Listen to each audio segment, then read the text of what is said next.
Episode के starting में ऋषि Arnold की कही गई बात को ही याद करी जा रही थी, जहाँ पर कि आर्नोल्ड ने उसको बोला था कि वो कोयलस किंगडम की मदद नहीं करेगा क्योंकि उसके वजह से बदले में उन लोगों को कुछ अच्छा नहीं मिलेगा। और वैसे भी जिस कंट्री का मेन सोर्स ही खत्म होता जा रहा है उसको कोई ना कोई आकर तबाह कर ही देगा। प्रेजेंट में ऋषि कुछ लिखती है और वो बोलती है फ्यूचर में आर्नोल्ड वो खतरनाक वॉर क्रिएट न कर पाए, उस वजह से मैंने कायल के साथ छोटा सा एक अलायंस क्रिएट करी हूँ। और ऋषि ये भी बोलती है माइकल सेंसेई देखना चाहते हैं कि उनका बनाया गया गन पाउडर इस दुनिया में कितना तबाही ला सकता है, और मैं एकदम श्योर हूँ कि माइकल उस गन पाउडर को आर्नोल्ड समा को देना चाहते हैं और मुझे कुछ भी करके डॉक्टर को रोकना ही पड़ेगा। और इसके बाद ऋषि थोड़ा सा बैल्कनी में आती है और वहाँ का नजारा देखकर तो वो काफी ज्यादा हैरान होती है क्योंकि उनके बाहर चारों तरफ सिर्फ फायरफ्लाइज थे जो कि बहुत ज्यादा खूबसूरत भी लग रहे थे। लेकिन तभी ऋषि नोटिस करती है कि उसके साइड के कमरे से आर्नोल्ड भी बालकनी में आता है और फिर वो दोनों ही एक दूसरे की तरफ देखते हैं और थोड़ा सा अजीब महसूस करते हैं। जिसके बाद आर्नोल्ड ऋषि को बोलता है आखिरकार ये उड़ती हुई चीज क्या है। जवाब में ऋषि बोलती है ये फायरफ्लाई है।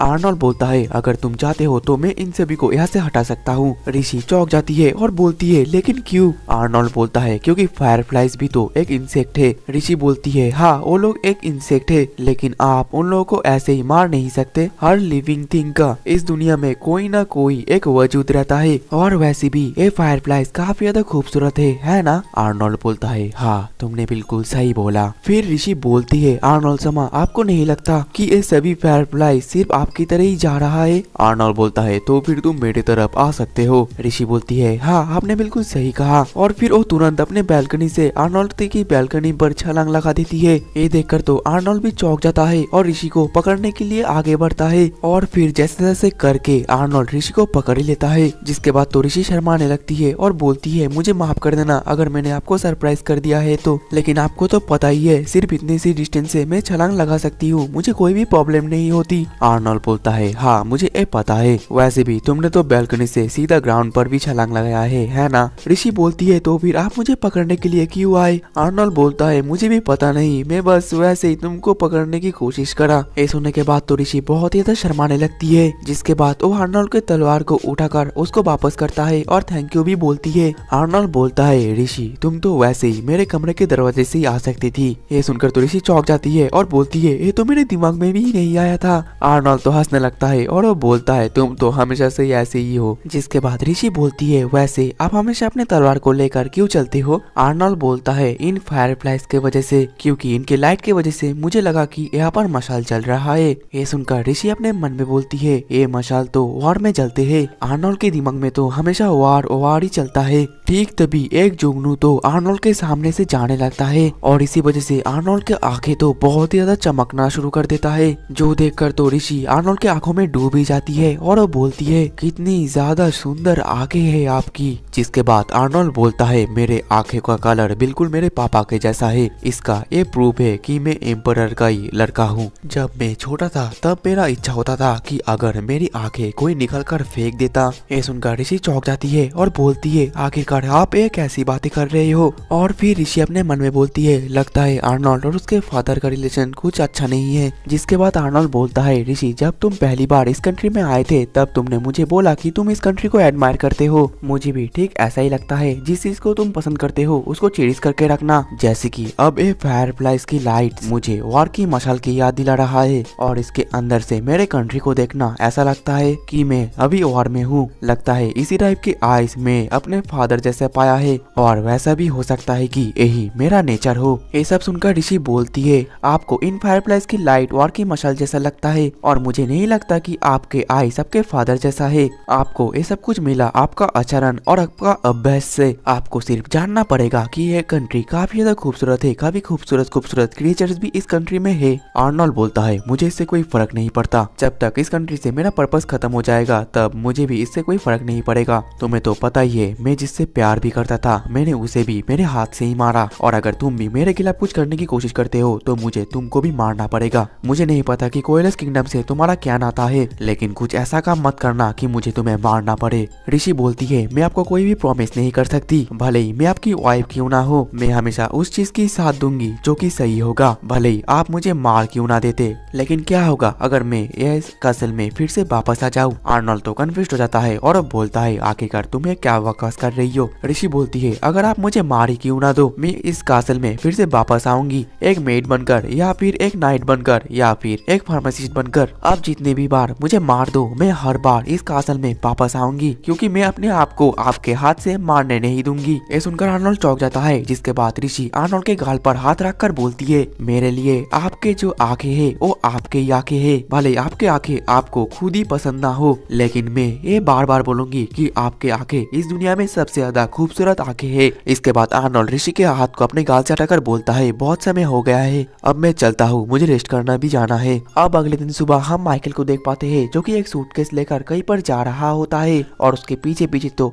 एक जासूस भी उसके ऊपर नजर रखा हुआ होता है। दूसरी तरफ हम ऋषि और काइल को देख पाते हैं जहाँ पर कि काइल ऋषि को कुछ देता है, जो देखकर ऋषि काफी ज्यादा खुश होती है और वो बोलती है सच में कोइलस किंगडम की टेक्नोलॉजी काफी ज्यादा बढ़िया है। काइल बोलता है आपका शुक्रिया, और आपने जो एक्स्ट्रा मेटल पाउडर लाने के लिए बोला था वो भी मैं लेकर आया हूँ। ऋषि तो और भी ज्यादा खुश होकर बोलती है तुम्हारा शुक्रिया। काइल बोलता है शुक्रिया बोलने की कोई जरूरत नहीं है, वैसे भी हम दोनों तो एक एलाइज है, हम दोनों ही एक दूसरे को सपोर्ट तो करेंगे ही। और काइल ये भी बोलता है मैंने आर्नोल्ड समा के साथ एक और मीटिंग तैयार किया है, क्या आपको लगता है इतनी सी चीजों से आर्नोल्ड समा कन्विंस हो जाएंगे? ऋषि बोलती है मुझे ये नहीं पता, लेकिन मैं श्योर हूँ आपकी बातें आर्नोल्ड समा जरूर सुनेंगे। काइल चौंक कर बोलता है लेकिन आप ये इतने श्योर से कैसे बोल सकती हो? ऋषि बोलती है क्योंकि मैं उसकी फ्यूचर वाइफ हूँ। अब अगले दिन में रात में हम ऋषि को देख पाते हैं जो कि उन मेटल पाउडर से कुछ बना रही होती है। नेक्स्ट दिन माइकल एक गली के अंदर सूटकेस लेकर जा रहा होता है और उसके पीछे पीछे तो वो जासूस भी जाता है, लेकिन अचानक से एक बोतल उस जासूस के नीचे आता है, जिसकी वजह से उसके अंदर से बहुत ज्यादा धुआं निकलता है और वो जासूस तो वहीं पर ही बेहोश हो जाता है और फिर नाक बंद करके माइकल वहाँ से निकलता है। दूसरी तरफ काइल आर्नोल्ड को थैंक यू बोलता है उसके साथ फिर से बात करने के लिए। आर्नोल्ड बोलता है मैं तुम्हारे पिछले बकवास बातें सुनने के लिए यहाँ पर नहीं आया हूँ, क्योंकि मुझे कोइलस किंगडम के साथ अलायंस करने का कोई भी इंटरेस्ट नहीं है। काइल बोलता है मुझे ये पता है, मैं आपके साथ कुछ सीरियस बात करने के लिए यहाँ पर आया हूँ। और फिर आर्नोल्ड बोलता है ऋषि तुम भी यहाँ पर आप बैठ सकती हो और चलो कन्वर्सेशन को शुरू करते हैं। जब अब मैं ऋषि बोलती है उससे पहले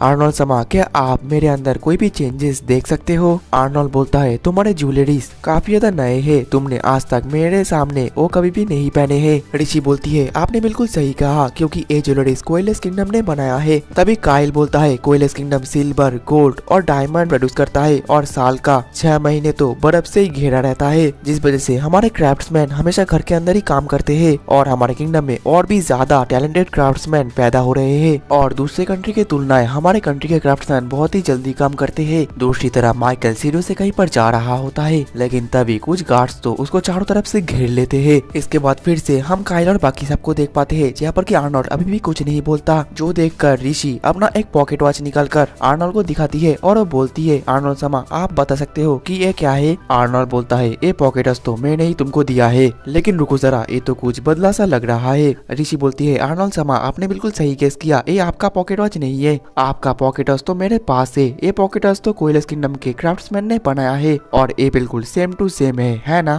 तभी काइल बोलता है आर्नोल्ड समा आपने तो देख लिया, हमारे क्राफ्ट्समैन स्प्रिंग गियर ये सब बनाने में भी बहुत ही ज्यादा माहिर है। तभी ऋषि बताने लगती है आर्नोल्ड समा क्या आपने कभी भी सोचा इतने बढ़िया टेक्नोलॉजी से हम गलका हैंड को कितना ज्यादा बेहतरीन कर सकते हैं और भी ज्यादा सक्सेसफुल बना सकते हैं। हम कैरेज को बिना हॉर्स के चला सकते हैं और भी ऐसे चीजें हैं जो कि हम टेक्नोलॉजी की मदद से आसान बना सकते हैं। फ्यूचर का हम जो ड्रीम देखते हैं वो भी हमारे लिए पॉसिबल है, लेकिन ऐसी टेक्नोलॉजी सिर्फ हमें कोइलस किंगडम में ही मिल सकता है। तो फिर आर्नोल्ड समा मैं चाहती हूँ कि ऐसी टेक्नोलॉजी आप कोइलस किंगडम से गलका हैंड में भी लाओ। इतना सब कुछ सुनने के बाद भी आर्नोल्ड को कुछ फर्क नहीं पड़ता और वो बोलता है इसके बाद क्या होगा, जो सुनकर ऋषि और काइल दोनों ही चौंक जाते हैं। और फिर आर्नोल्ड बोलता है काइल मॉर्गन आखिरकार तुम मुझसे चाहते क्या हो? मैं ये एडमिट करता हूँ कि तुम्हारे शहर का टेक्नोलॉजी काफी ज्यादा बढ़िया है, लेकिन तुम्हारे इस कन्वर्सेशन से मैं तो और भी ज्यादा डिस्गस्ट फील कर रहा हूँ। मुझे कोइलस किंगडम से टेक्नोलॉजी लाने के लिए कोई भी अलायंस करने की कोई भी जरूरत नहीं है, हम ये मिलिट्री पावर से भी कर सकते हैं। तुम यहाँ पर आए हो, क्या तुम्हारे इसके पीछे कोई भी सेकंड थॉट तो नहीं है? जिसके बाद आर्नोल्ड ऋषि को बोलता है ऋषि क्या तुमने कभी भी सोचा अगर इतनी सारी टेक्नोलॉजी मेरे हाथ में आ गया तो फिर मैं क्या करूंगा? तभी काइल बोलता है जब ऋषि शर्मा ने मुझे ये आइडिया दिया था कि आपको कन्विंस करने के लिए, तब मुझे पहले से पता था कि आपको ये पसंद नहीं आएगा, लेकिन ऋषि शर्मा को इस बात के ऊपर पूरी तरीके से विश्वास था। लेकिन मुझे पता है कि आपने पहले से कुछ सोच रखा है अपने फ्यूचर को वंडरफुल बनाने के लिए। मैं इस कंट्री में आया हूँ मेरे लिए, मेरे कंट्री के लिए, क्योंकि मैं आप पर बिलीव करता हूँ। आप एक अच्छे रूलर हो। आखिरकार मैं कितना बड़ा बेवकूफ हूँ कि मैं आपके ऊपर बिलीव किया, आपके ऊपर रिलाई किया कि आप मेरे कंट्री को प्रोटेक्ट करेंगे। लेकिन मुझे नहीं लगता कि मेरा डिसीजन कोई भी बेकार आइडिया है। कोयलेस किंगडम के पास बहुत ही अच्छे अच्छे क्राफ्ट्समैन है, काफी सारा ज्वेलरीज है। अगर हम दोनों एक साथ काम करें तो मैं गारंटी लेता हूँ कि हमारा फ्यूचर बिल्कुल सपने की तरह ही होगा, जैसे कि ऋषि शर्मा ने मेंशन किया है। लेकिन तभी उनके कन्वर्सेशन के बीच में अचानक से थियोडर आता है और वो बोलता है, मुझे आप सभी माफ कर देना, लेकिन मैं मेरे भाभी से कुछ अर्जेंट बात करना चाहता हूँ। जिसके बाद तो ऋषि भी उन लोगों से माफी मांगकर थियोडर के साथ वहाँ से चली जाती है। और फिर जाते हुए थियोडर ऋषि को माइकल के बारे में सब कुछ बता रहा होता है कि माइकल ने कैसे एक जासूस को चकमा दिया और वहाँ से भाग गया। दूसरी तरफ आर्नोल्ड काइल को बोलता है, मुझे माफ कर देना कि मेरे भाई और मेरा फियांसे दोनों ही काफी ज्यादा डिसरिस्पेक्टफुल है। तभी वो ओलिवर को बुलाता है, जिसके बाद तो बहुत सारे गार्ड काइल को भी चारों तरफ से घेर लेते हैं। ये देखकर काइल काफी ज्यादा शॉक होता है और वो बोलता है, आर्नोल्ड शर्मा आखिरकार आप ये क्या कर रहे हो। वहीं पर थियोडोर ऋषि को ये भी बोलता है, मुझे पता है कि आप उस सूटकेस के बारे में बात कर रहे हो। उसने उस सूटकेस को लेकर पूरे स्लम एरिया में घुमा है, लेकिन हम लोग उसकी तलाशी कर रहे हैं, आप चिंता मत करो। ऋषि बोलती है, तुम्हारा शुक्रिया। थियोडोर बोलता है, लेकिन मैं एक बात को लेकर काफी ज्यादा टेंशन में हूँ। ऋषि बोलती है, आर्नोल्ड शर्मा को लेकर है ना। थियोडोर बोलता है कि हाँ, आपने बिल्कुल सही कहा। जब मैं आपके कन्वर्सेशन के अंदर गया तो मुझे देखकर भैया बिल्कुल भी चौंके नहीं। ये सुनने के बाद तो ऋषि काफी ज्यादा चिंता में आ जाती है। तभी थियोडोर बोलता है, भाभी मुझे पता चल गया कि आखिरकार माइकल कहाँ पर है। जिसके बाद तो ऋषि माइकल के पास दौड़ कर चली जाती है और बोलती है, सेंसेई। माइकल हंसकर बोलता है, अरे ऋषि तुम आ गई। और इसी के साथ ही हमारा एपिसोड 11 भी खत्म हो जाता है। तो दोस्तों मिलते हैं नेक्स्ट एपिसोड में, तब तक के लिए टाटा बाय बाय और सायोनारा।